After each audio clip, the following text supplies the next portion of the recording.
ایاک نعبد و ایاک نستعین۔ میرے پاکستانیوں، آج میں پولیس تھانے گیا اپنی انویسٹیگیشن کے لیے، اپنی سٹیٹمنٹ ریکارڈ کرنے کے لیے۔ تو میرے لیے تو اب ایسے ہے کہ عدالتیں میرا آفس بن گئی ہیں، ہر روز میں آفس جاتا ہوں جس طرح، اور یہ انویسٹیگیشن پولیس کے بار بار پولیس اور جی آئی ٹیز کی انویسٹیگیشن میں بھی جاتا ہوں۔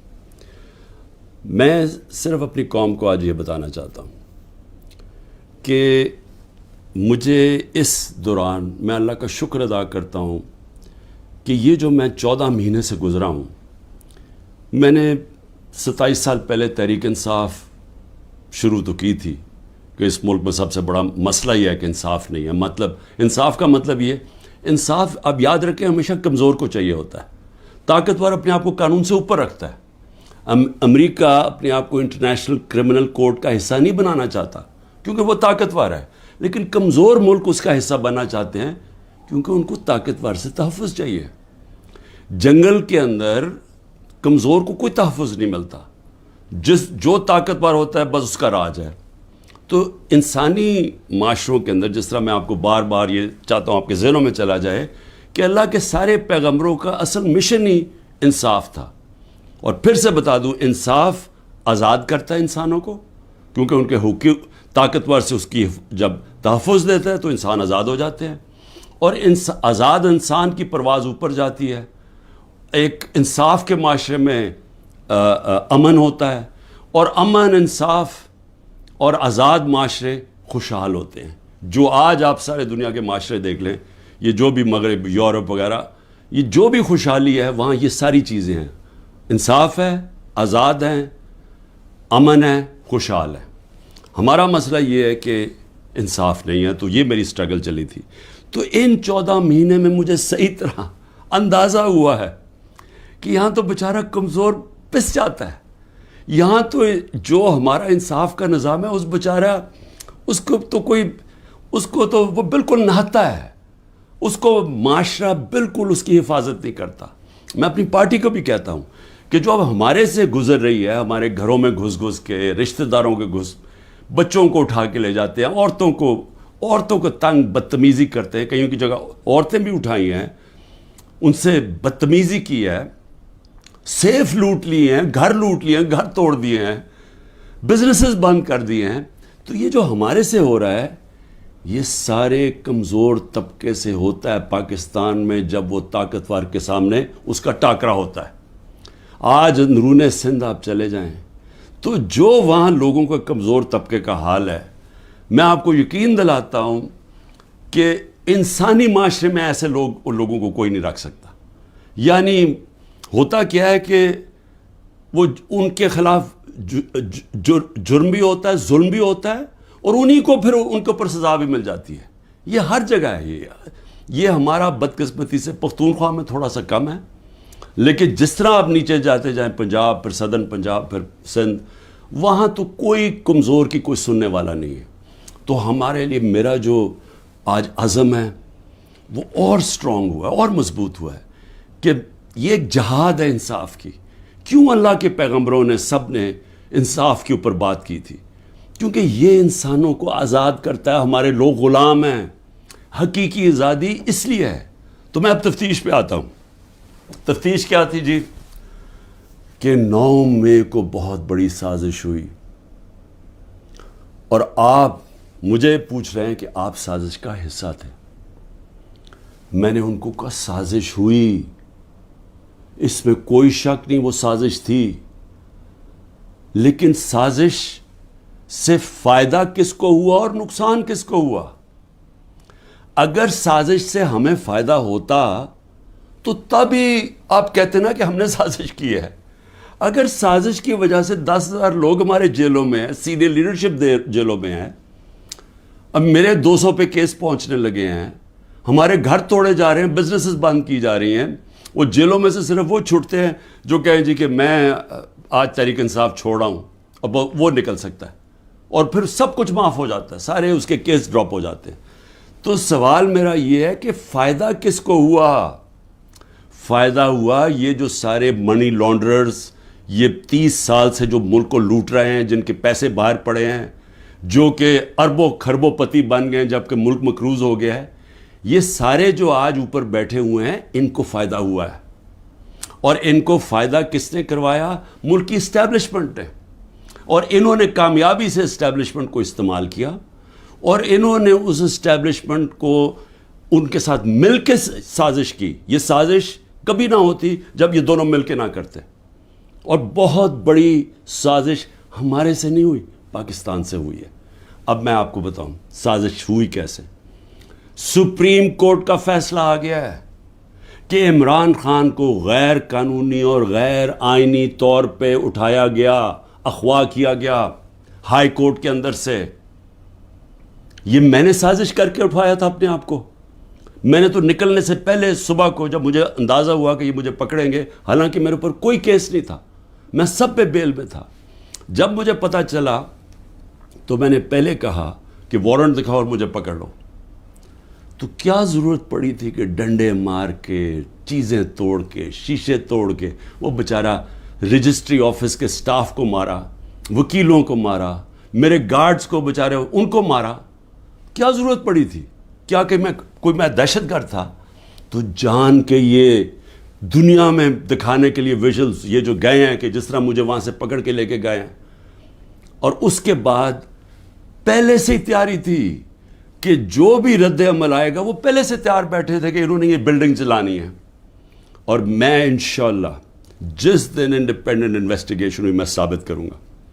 عسکری ٹاورز کا ایک گواہ ہے, اور کوئی پتہ نہیں وہ ویگو ڈالا وہاں پہنچ جائے اور اس کو اٹھا کے لے جائے. اس کی پوری ریکارڈنگ ہے کہ وہاں کیا ہوا تھا. وہ کوئی تحریک انصاف نہیں تھی جب عسکری ٹاور جلایا گیا. اور کیا آج آئی جی پنجاب جو دندناتا پھر رہا ہے, کیا اس سے کسی نے نہیں پوچھنا کہ وہاں سے 2 گھنٹے لگ رہے ہیں, وہ لوگ آ رہے ہیں اور یا پروٹیسٹ کرنے کے لیے, کسی نے نہیں پوچھنا اس سے کہ جناب آپ کی پولیس کدھر تھی؟ ساری جگہ تو ٹیئر گیسنگ کر رہے تھے, ساری جگہ تو کھڑی تھی, ادھر کیوں نہیں گئی؟ اور کدھر گیا وہ سی سی ٹی وی کیمرہ؟ کیوں نہیں اس کی فوٹیج آئی سب کے سامنے؟ کیوں نہیں انڈیپینڈنٹ انکوائری ہوئی؟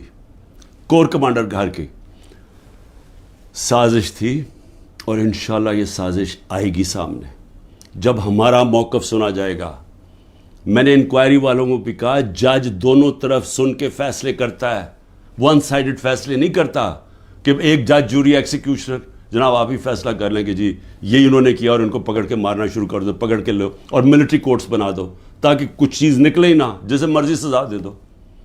تو میری اپنی قوم سے جو میں آج کہنا چاہتا تھا وہ یہ کہ اس کو جس طرح استعمال کیا گیا, یہ نہیں کہ انہوں نے تحریک انصاف کو پلان کر کے ختم کرنے کی کوشش کی ہے, یہ ہماری ڈیموکریسی ختم کر رہے ہیں. مجھے جو آج سوالوں سے چیز سامنے آئی وہ کیا تھی؟ مجھے کہتے جی آپ کے لوگ کیوں گئے وہاں, کنٹونمنٹ میں کیوں گئے, تو فلانی جگہ کیوں گئے, آپ نے پہلے سے تیار کیا ہوا تھا. میں نے ان سے پوچھا کہ جب مجھے کمانڈو ایکشن سے اٹھایا جا رہا ہے وہاں, تو کدھر جانا تھا لوگوں نے پروٹیسٹ کرنے؟ تو اس کی باتوں سے مجھے یہ لگا کہ آپ کو پرامن احتجاج کرنے کی اجازت نہیں ہے کہیں جی ایچ کیو کے سامنے یا کنٹونمنٹ کے سامنے. مجھے بتائیں آئین میں کدھر لکھا ہوا ہے؟ کہیں آئین میں لکھا ہوا ہے تو میں مانوں کہ میں نے قانون توڑا ہے. آئین میں لکھا ہوا ہے کہ آپ کا حق ہے, ہر پاکستانی کا حق ہے کہ جب ناانصافی ہو, سمجھے, ناانصافی کے خلاف آپ پروٹیسٹ کر سکتے ہیں پرامن طور پہ. یہ آپ کا آئین کا حصہ ہے. اور ناانصافی ہوئی تھی, سپریم کورٹ نے کہا کہ ناانصافی ہوئی ہے. سپریم کورٹ نے اپنے فیصلے میں کہا ہے کہ غیر آئینی اور غیر قانونی طور پہ عمران خان کو اٹھایا گیا. اور پھر جس طرح ذلیل کر کے مجھے اٹھایا گیا, تو کیا یہ بھیڑ بکریاں تھیں؟ یہ تحریک انصاف کے جو لوگ تھے وہ بھیڑ بکریاں تھیں, چپ کر کے بیٹھ جاتی؟ کیا انہوں نے غلط کیا تھا کہ اگر وہ پرامن احتجاج کے لیے نکلے تھے؟ جی وہ جو جیو فینسنگ میں وہاں بھی پہنچ گیا نا, وہ بھی ساروں کو جیلوں میں ڈال دیا. اس کا مطلب آپ یہ کہہ رہے ہیں کہ آپ ساری جگہ احتجاج اگر کر سکتے تو کریں, لیکن کہیں بھی کنٹونمنٹ کے اندر جی ایچ کیو آپ اس کے سامنے احتجاج نہیں کر سکتے. آپ ذرا غور سے سمجھیں کہ اس کا مطلب کہ آپ نے کہا ہے کہ اگر وہ قانون توڑیں بھی تو وہ قانون سے اوپر ہیں. آپ یہ مطلب ہو گیا نا اس کا. میرے اوپر ایک کیس کیا ہے کہ میں نے ملک سے غداری کی. ملک سے کیا غداری کی کہ جنرل فیصل نصیر کو میں نے کہہ دیا ڈرٹی ہیری, اور میں نے اس کو کہا کہ اس یہ ذمہ دار ہے میرے قتل کا کرنے کی کوشش پہ. اس کو کہا جی آپ نے ملک سے غداری کر دی. اس کو ملک سے غداری کہہ رہے ہیں. سو اس کا مطلب یہ کہ یا تو وہ جنرل فیصل نصیر قانون سے اوپر ہے, یا آپ نے اس کو لائسنس دیا ہوا ہے کہ وہ کسی کو قتل کر دے, یا تو یہ مطلب, اور یا یہ کہ ہماری جرت کیسے پڑی, کہ ہم کوئی کمی ہے اس ملک میں, کیا ہماری کوئی حیثیت ہی نہیں ہے کہ میں اپنی ایف آئی آر نہیں کٹوا سکتا جو میرا ملک کا قانون مجھے حق دیتا ہے. بھئی مجھے سے وہ پہلی جے آئی ٹی میں پوچھتے جی خان صاحب آپ کے پاس پروف کون سے تھے کہ یہ فیصل نصیر نے کروایا. میں نے کہا آپ نے جو کوئٹہ میں 4 گھنٹے جو وہ قتل ہوا ہے وکیل, اس کے اوپر تفتیش کی تھی, کوئی ثبوت ملے تھے جب میرے اوپر 302 کا قتل کا پرچہ ڈال دیا؟ کیا جب ذلِ شاہ جب مرا تھا تو 3 دن میرے اوپر 302 جب قتل کا پرچہ لگایا تھا, آپ نے تفتیش کی تھی؟ تو جب ایف آئی آر کا مطلب ہوتا ہے فرسٹ انویسٹیگیٹنگ رپورٹ, تو جب وہ تفتیش ہوگی تو پتہ چلے گا نا. تو میرا سوال یہ ہے کہ برطانیہ میں جو سب سے مقدس جگہ ہے وہ ہے prime minister house, 10 Downing street. ہر دوسرے دن وہاں احتجاج ہوتا ہے, پرامن احتجاج ہوتا ہے. کبھی کسی نے اس کے اوپر روکا ہے؟ تو مجھے یہ بتائیں کہ جب رینجرز کو دیکھ رہے ہیں مجھے اٹھا رہے اور کمانڈوز, تو کیا لوگوں نے کدھر جانا تھا؟ احتجاج ہی کرنا تھا نا. سوال یہ کیوں نہیں پوچھتے کہ وہ لوگ جو 25 لوگوں کو گولیاں سے مارا گیا, وہ لوگ جن کی نوجوانوں کی ٹانگیں چلیں گی, 3 لوگوں کی ٹانگیں کٹی, جو بستر پہ ہے, جو کمر پہ گولی لگی پیرالائز ہو گیا, وہ کیا پاکستانی نہیں تھے؟ ان کا کوئی حقوق نہیں ہے, ان کا کوئی نام ہی نہیں لے رہا کہ جی کور کمانڈر ہاؤس جلایا. ہم سب اس کے ہم مذمت کرتے ہیں. میں نے اپنی ججمنٹ میں لکھا ہوا ہے چیف جسٹس نے کہ عمران خان کو جب پہلی دفعہ جب میں عدالت میں پہلی دفعہ مجھے پتہ چلا کہ ہوا کیا ہے, میں نے اسی وقت مذمت کی, اور میں نے کہا 27 سال میں نے ہمیشہ اپنی پارٹی کو کہا ہے کہ آپ نے قانون کے بیچ میں رہنا ہے. میں نے کبھی اس ملک کا قانون نہیں توڑا, اور میں آج پھر کہتا ہوں کہ یہ جو کیا جا رہا ہے, یہ جو انکوزیشن ہے, یہ انصاف نہیں ہو رہا, ون سائیڈڈ ہے. کہ فیصلہ کر لیا کہ جناب آپ نے تحریک انصاف کو ختم کرنا ہے, تو ساری پارٹی کو, کتنے لوگ تھے جو یہ جو جدھر جو گھر جلیا, بلڈنگ جلی ہیں, کتنے ہوں گے؟ 100 150 200 300 400 1000 ہوگا. تو 10,000 لوگوں کو کس طرح اندر ڈال دے, اور پھر ان کو موقع دیں کہ وہ بتائیں تو صحیح کہ ان کی سائڈ کیا تھی. دوسرا کام جی 164 کے بیان لیے جا رہے ہیں. جو جیلوں کے اندر لوگ ہیں جو خاص طور پہ جن کو انہوں نے سمجھا جی جیو فینسنگ میں آ گئے, ان سے بیان کیا لیا جا رہا ہے؟ میرے سینئر لیڈرشپ جو جیلوں میں ہے کہ جی 164 کا بیان دیں کہ عمران خان نے ہمیں حکم دیا تھا کہ وہاں جا کے گھر جلاؤ. یہ عمران خان کا حکم ہے, یہ ان سے بیان لے رہے ہیں. پہلے تو قانون کے اندر یہ سمجھ جائیں کہ جو وعدہ معاف گواہ ہوتا ہے اس کو گرگٹ کہتے ہیں قانون میں. گرگٹ کا مطلب کہ وہ رنگ بدلتا ہے, وہ جدھر ہوتا ہے جس کے ساتھ ہوتا ہے اسی طرح کا بن جاتا ہے, اس کی کوئی اہمیت نہیں ہوتی. 2 مہینے سے کوشش کر رہے ہیں. اعظم خان کو ادھر پکڑا ہوا ہے, سینئر پاکستان کا سینئر بیوروکریٹ, اس کو اغوا کیا ہوا ہے. اس سے پوچھ رہے ہیں کہ عمران خان کے خلاف کوئی بیان دو, کوئی 164 کا وعدہ معاف گواہ, اور لوگوں کے اوپر پریشر ڈال رہے ہیں جس کو پکڑا ہوا کہ جی اس کے خلاف بیان دو. میری جو بھی یہ لوگ لگے ہوئے کر رہے ہیں, میں صرف ان کو ایک پیغام دینا چاہتا ہوں کہ اس ملک کا سوچیں, اس کو تباہ نہ کریں. یہ جو آپ کرنے جا رہے ہیں کہ سب سے بڑی پارٹی جو اکثریت پبلک جس کے ساتھ کھڑی ہے, اور اکثریت کا مطلب 70-80% پبلک آج جس کے ساتھ کھڑی ہے, اس کو عمران خان کو ختم کرتے کرتے ملک کی جمہوریت, ملک کی آزادی, ملک کی ادارے, ملک کا آئین, اس سب کو آپ ختم کرتے جا رہے ہیں. اور اس سے قومیں بچتی نہیں ہیں, خاص طور پہ جو اخلاقیات ختم کر رہے ہیں.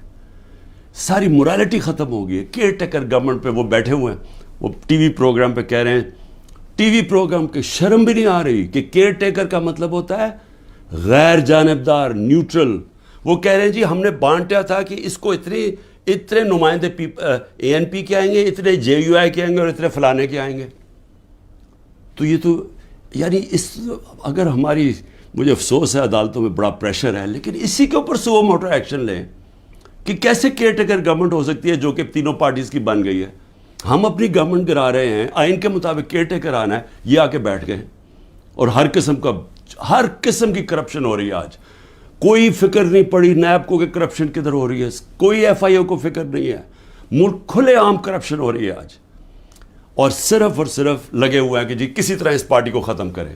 تو میں صرف ایک تو یہ کہنا چاہتا تھا آج کہ میرا یہ جو ہوا ہے آج تفتیش, مجھے حیرت ہوئی کہ وہ یہ, بلکہ وہ ان کے ایسے وہ بول رہے تھے جیسے کہ آپ احتجاج بھی کرنا آپ کے لیے آپ نے کوئی غداری کر رہا ہے ملک کے ساتھ, تو پھر جمہوریت ختم کر دیں, کہہ دیں مارشل لاء لگ گیا, کہیں کہ پھر جناب جو مرضی وہ فیصلہ کریں گے وہ کریں گے. لیکن جمہوریت کے اندر ہمارا حق ہے کہ ناانصافی جب ہمارے سے ہوتی ہے اور سپریم کورٹ نے کنفرم کیا تو اس کے بعد ہمارا رائٹ ہوتا ہے پرامن احتجاج. اور میں پھر سے کہتا ہوں کہ جن لوگوں نے جلایا تھا کور کمانڈر گھر یا جو بھی جلائی ہیں بلڈنگز, ان سب کے اوپر ایکشن لینا چاہیے. میں سب سے پہلے کہتا ہوں, اور ہمیں کوئی انفارمیشن ہو ہم بھی آپ کی مدد کریں گے ان کے اوپر ایکشن لینے کے لیے, کیونکہ ہم نے نہیں کیا. دوسری چیز ہی اسرائیل آیا جی, اسرائیل کے اوپر ایک گورنمنٹ منسٹرز کہہ رہے ہیں کہ جی دیکھیں عمران خان کے, اسرائیل نے عمران خان کے لیے سپورٹ کر دیا. پہلے تو یہ ذرا میرے بیان سن لیں, یہ جب میں پرائم منسٹر تھا, یہ میرے بیان صرف یہاں نہیں ہیں, 2 پاکستان میں بھی ہیں اور امریکہ کے اندر جا کے میں نے یہ بیان دیا ہے. یاد رکھیں امریکہ کے اندر سب سے تکڑی لابی اسرائیل کی لابی ہے. امریکہ کے اندر سننے کے میں نے بیان کیا دیا, اور پاکستان میں بھی جو پرائم منسٹر ہوتے ہوئے. Next questioner. There's been talk about Pakistan forming relations with Israel, and we know the winds of change are blowing through the Middle East. Is this in the cards, and why? I'm afraid I don't know where this has come from. It's not. Pakistan has a very straightforward position, and it was a founder of Pakistan, Quaid-e-Azam, Muhammad Ali Jinnah, who was very clear that, there has to be a just settlement, a homeland for Palestinians, before Pakistan can recognize Israel.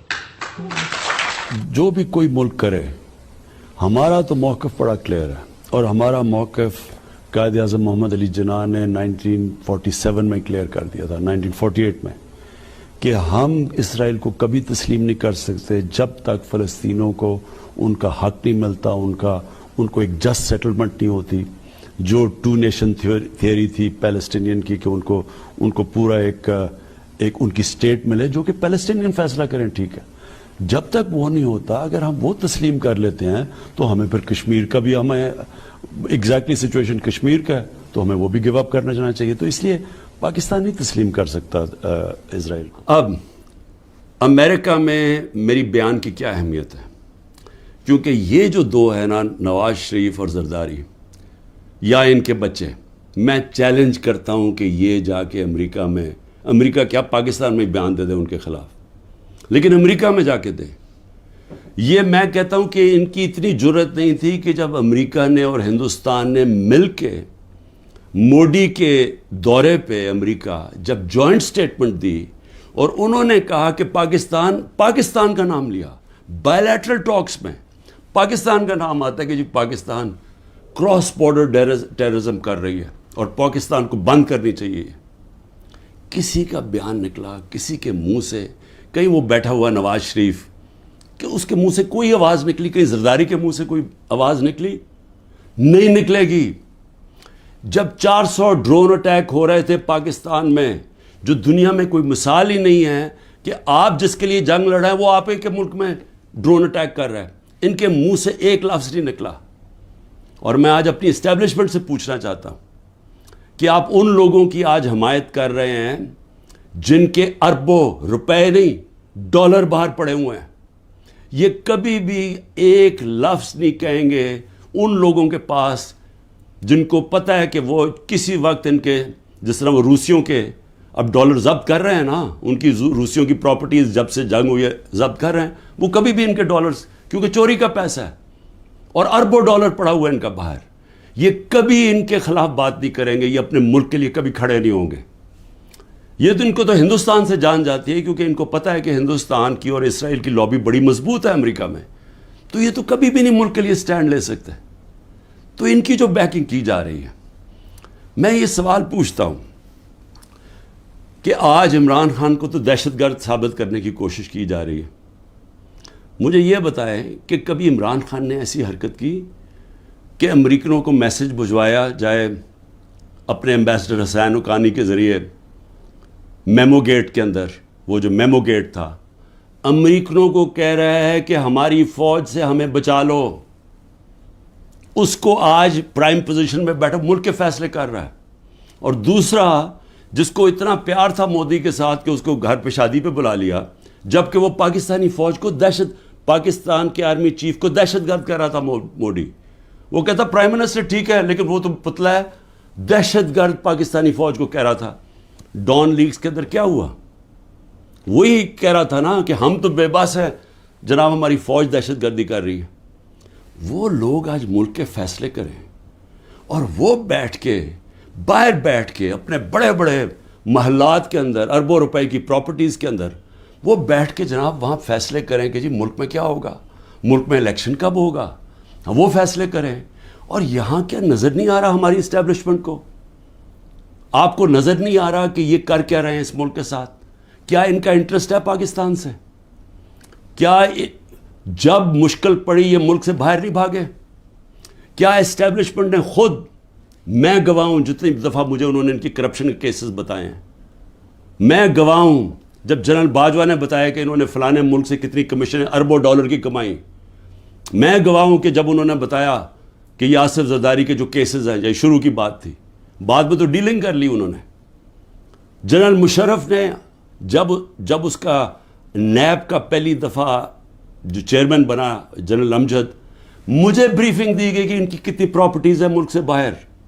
یہ تو پکڑی گئی ہے نا even fields کی اور 2-3 اور، باقی کتنی پراپرٹیز ہیں؟ میں بات کر رہا ہوں تب کی، آج سے 20 سال پہلے کی. اس کے بعد جو لوٹ مار انہوں نے 10 سال کی وہ اس کے اوپر ہے، اور آج جو کر رہے ہیں. تو کوئی ہمیں فکر نہیں ہے کہ ہمارا ملک بینکرپٹ ہو چکا ہے اور ہم آج انجینئرنگ کر رہے ہیں ہماری اسٹیبلشمنٹ کہ یہی لوگ پھر واپس آ جائیں؟ تو کوئی فکر نہیں ہے ملک کی. کیا یہ عمران خان نے کوئی ٹھیکہ لیا ہوا ہے کہ وہ سارا وقت یہ سارا برداشت کرے یہ جو ہو رہا ہے آج، اور صرف وہی اسی کے اوپر سارا رکھے کہ جی اس کو کسی طرح دبا دو؟ کس کا فائدہ ہے اس میں؟ اور اس لیے میں آخر میں صرف یہ کہنا چاہتا ہوں کہ دیکھیں یہ بڑی خواب ہے پاکستان کی، بڑا، اس کے لیے بہت بڑے ذہن تھے علامہ اقبال، اس کے لیے جس نے کس طرح کی سٹرگل کی، وہ بہت ہی بڑے لیڈر تھے، قائد اعظم. اور وہ لوگوں نے اس ملک کو جس طرح بنایا، اور جس طرح قائد اعظم نے جب پہلی دفعہ پاکستان آئے، جب ابھی پاکستان نہیں بنا 3 ہفتے پہلے آئے، تو انہوں نے کہا کہ اپنے اے ڈی سی کو کہ میں نہیں سمجھتا تھا کہ میری زندگی میں یہ پاکستان بنے گا. یہ وہ ملک تھا، اور ہم نے اپنی آنکھوں سے ہمارے بڑوں کو سنا، کیونکہ ہم تو پاکستان میں پیدا ہوئے تھے. سارے ہمارے بڑے کہتے تھے تو کتنے خوش قسمت ہو، آزاد ملک میں پیدا ہوئے. اور یہ ہمیں بدترین غلامی کی طرف جو لے کے جایا جا رہا ہے، نہ کوئی انسانیت رہے گی، نہ کوئی حقوق ہیں، جو مرضی چاہے کریں، کوئی قانون توڑیں، چوروں کو اوپر بٹھا دو. جو فورن پالیسی ایسی ہے کہ ہم ساری دنیا میں ذلیل ہو رہے ہیں آج، جن سے اتنی محنت کی کہ جی ہم امریکہ کو خوش کر رہے ہیں، وہ جا کے انہوں نے ذلیل کر دیا. ساتھ والا ہمسایہ اوپر جا رہا ہے، وہ کہتا ہے ان کی فکر ہی نہ کرو، یہ اپنے بوجھ میں ہی اب گرنے لگا ملک. اور اس وقت انہی لوگوں کو جو 30 سال سے اس ملک کی خون چوس رہے تھے، آج ان کو آپ پھر تیاری کرا رہے ہیں اوپر بٹھانے کے لیے. میں ابھی بھی کہہ رہا ہوں کہ یہ جو ملک ہے، یہ 27ویں رمضان کو بنا تھا، یہ بڑی خواب کا نام ہے. اور ہم سب کو، ساروں کو، میں سب کو کہہ رہا ہوں کہ ہمیں اس کے لیے جد و جہد کرنی پڑے گی. اور میں انشاءاللہ پھر سے میں ریپیٹ کرتا ہوں، میں بار بار کہتا ہوں، جو بھی ہو جائے میں بھی ہر قربانی کے لیے تیار ہوں اس ملک کی آزادی کے لیے، اور میں آپ سب کو کہہ رہا ہوں کہ آپ کو تیار ہونا پڑے گا قربانی کے لیے، کیونکہ آزادی گھر میں بیٹھ کے نہیں ملتی، زنجیریں گرتی نہیں ہیں، توڑنی پڑتی ہیں، جد و جہد کرنی پڑتی ہے۔ پاکستان زندہ باد۔